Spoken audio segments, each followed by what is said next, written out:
Утечка топлива и последующий взрыв цистерны с топливно-воздушной смесью в результате разгерметизации. Как следствие, пожар на автомобильной газозаправочной станции. Такое сообщение поступило на пульт единой дежурной диспетчерской службы накануне днем. По сигналу на место происшествия выехали оперативные службы города.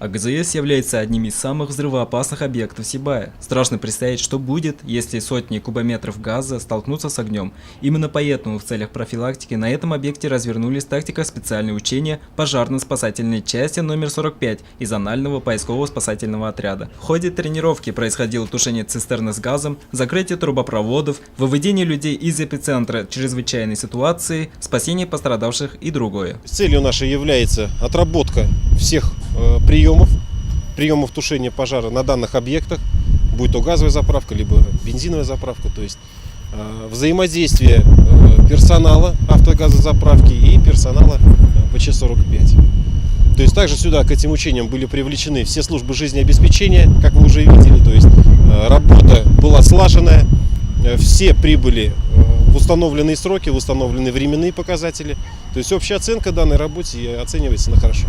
Несмотря на сильный мороз и активный транспортный поток, все службы, задействованные в учениях, прибыли на место вовремя и за короткий промежуток справились со всеми задачами. По утвержденному плану, такие мероприятия пройдут и на многих других объектах города. Данил Алибаев, Алик Кадыров, Любовь Карпова, телекомпания СТВ.